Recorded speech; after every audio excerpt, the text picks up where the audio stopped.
ನೆನಪೆಂಬ ಮಧುರ ಪದ. ಕನ್ನಡ ಅನ್ನೋ ಪದನೇ ಕೇಳೋಕೆ ಒಂದು ಚೆಂದ. ಅದರಲ್ಲಿ ಒಂದು ಪದ ಅಂತ ಹೇಳೋಕೆ ಕಷ್ಟ ಆದರೂ ನೆನಪು ಅನ್ನೋ ಪದ ತುಂಬಾ ಇಷ್ಟ. ನೆನಪುಗಳು ಮಾತು ಮಧುರ, ಸವಿ ಸವಿ ನೆನಪು ಸಾವಿರ ನೆನಪು. ಬಾಲ್ಯದ ನೆನಪುಗಳು ತುಂಬ ಇಷ್ಟ. ಮನುಷ್ಯನಿಗೆ ನೆನಪು ಅನ್ನೋದು ಇಲ್ಲ ಅಂದಿದ್ರೆ ಈ ಪ್ರಪಂಚದಲ್ಲಿ ಯಾವುದು ನೆನಪಿರ್ತಿರ್ಲಿಲ್ಲ ಅನ್ನೋದು ನನ್ನ ಅಭಿಪ್ರಾಯ.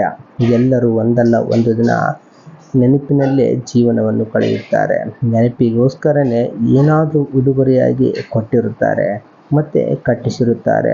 ತಾಜ್ ಮಹಲ್ ಕಟ್ಟಡಗಳು, ಕೋಟೆ, ಮನೆಗಳು ಹೀಗೆ ಇತ್ಯಾದಿ. ಒಟ್ಟಾರೆ ನೆನಪೇ ಮಧುರ. ನೆನಪುಗಳ ನೆನಪಲ್ಲಿ ನೆನಪಾದ ನೆನಪೊಂದು ನೆನಪಿರುವವರೆಗೂ ನೆನಪೆಂಬ ಮಧುರ ಪದ ನೆನಪಿರಲಿ ನನ್ನ ಈ ಪುಟ್ಟ ಪ್ರೀತಿಯ ಸ್ನೇಹ ಎಂಬ ಭಾವನೆಗಳ ಒಂದು ಪುಟ್ಟ ಸವಿ ನೆನಪು. ಮಧುರ. ಇಂಥ ನಿಮ್ಮ ಪ್ರೀತಿಯ ಸಿದ್ದು.